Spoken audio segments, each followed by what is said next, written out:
champion, Samuel Tewood. The week has been an interesting one, a quieter week, less negativity surrounding the league after the Commissioner's statement last week. I think everyone's learnt a lesson, including Mr Brunning. This league is in a more positive position now. We're moving into serious fantasy football time. Week 10 coming up, so we're in the double digits now. It's starting to get serious, and we need to be prepared for things to get a little bit more heated, but the league is ready for that. So we'll start off, we'll look at week 9, and we'll look back and start off with Ollie v Simon. You know, it was a tough match for Si again to go out and get beat bad, 137 to I think about 110. Si has just nothing's worked for him this year. I feel a bit sorry for him.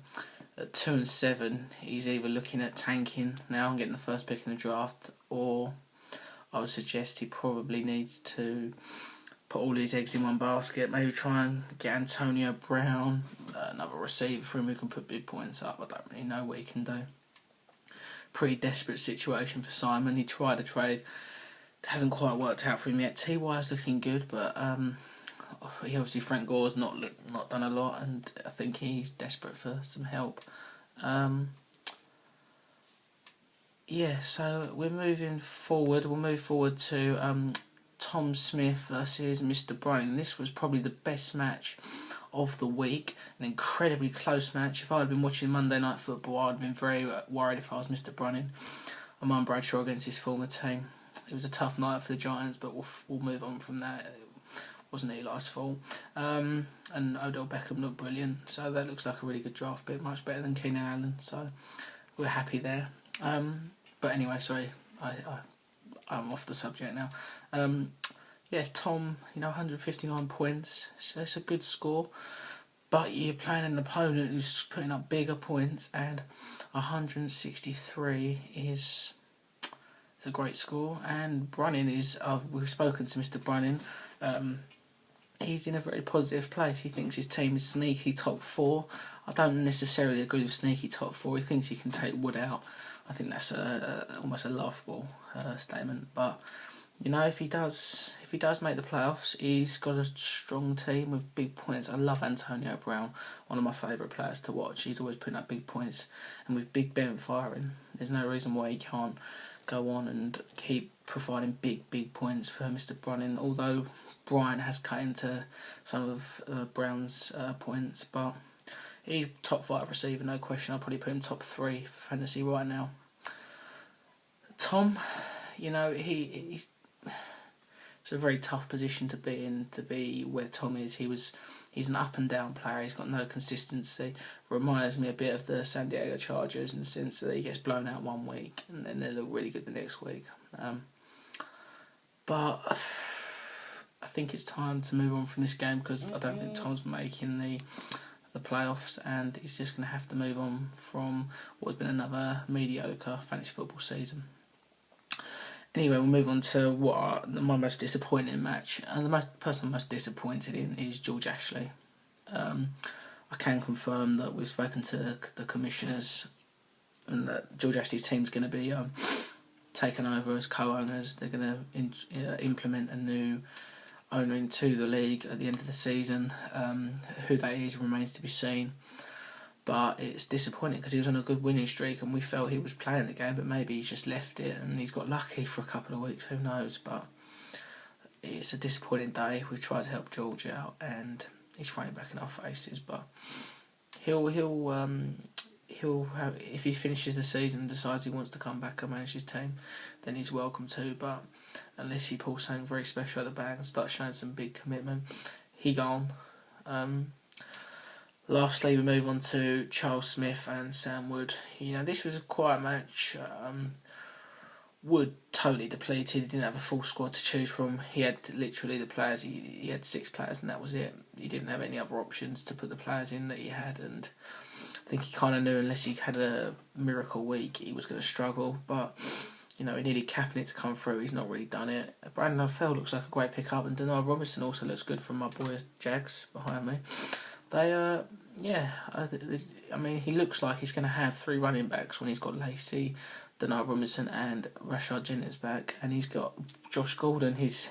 We're almost there, you know. He's really excited. We're almost at the point where Josh Gordon can come in, and maybe that is the player that really makes his season and really takes him all the way through the playoffs to become the champ. But we'll wait and see on that one. So we see the league table change quite drastically. I believe Wood has dropped to 4th, but I think he'll be content that he's in the playoffs. As long as he's in the playoffs, he'll be fine. He knew this week was going to be a week he lost when he drafted, let alone 2-3 weeks ago. He knew when he drafted this was a big L, but he'll bounce back, and he's confident that the table will project how good his team is by the end of the year. Moving on to week 10. Week 10 already. It's crazy. Let's start off with the Smith brothers going up against each other. It's always exciting. Tough one. Tom is leaving points on the bench. If he gets it right, he'll win this game. It's his management skills. If he gets the picks right, the team right, he'll win this match. If not, he is he gone from the playoffs. He ain't making no playoffs. And it's going to be a disastrous loss of £10 for the young man. Charles, I like Charles' team. I like how he's going about business this year. He's no nonsense. He's stopped with the nonsense. He's quieting down, and yeah, he's showing. He's been a class act thus far, and I hope he continues with it because we've had no issues with Mr. Smith. He is on his last warning, as we know, but yeah, he's done a good job this last week beating Wood, and I think he's going to win again this week. I think he wins by 10-15 points, to be honest. Tight, but Tom's going to regret leaving someone on the bench because he's got so many good players. He just doesn't know what to put out there. He's just a joker. Next, I don't know why I'm even going to bother with this match. In fact, I might just say, no point. Simon Cate versus George Ashley. It's a pathetic example of talentless, no football IQ idiots going up against each other. Simon, he's having a rough time of it with his Chargers getting battered and his fantasy team getting battered, and he's probably wishing he could just go jump off a bridge, but there's still hope for Simon in the sense of the Chargers, not of his fantasy team. His fantasy team's got no hope. He's done as far as I'm concerned, unless he does something drastic like picking up a player for ridiculous money, ridiculous picks, giving away ridiculous players for one player and getting incredibly lucky. I can't see him doing anything. So I'm going to give George Ashley the win here. He's got A-Rod back. He's going to have a new co-owner in the league. They'll help him pick his team and put it out there because we can't have what happened last week. It was a joke. I'm excited for this one.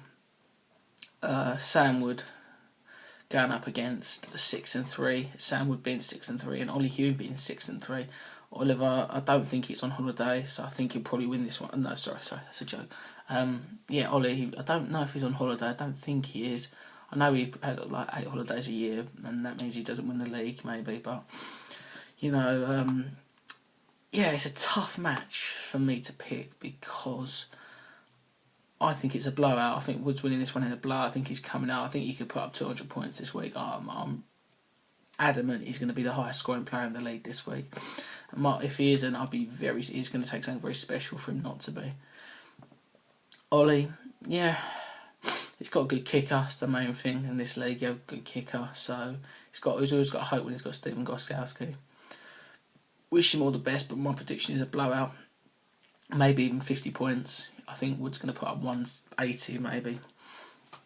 I don't think Ollie can stay with him this week, so we look forward to watching that match. Lastly, Craig Willis 6-3 versus Andrew Brunning 4-5. Yeah, that's right.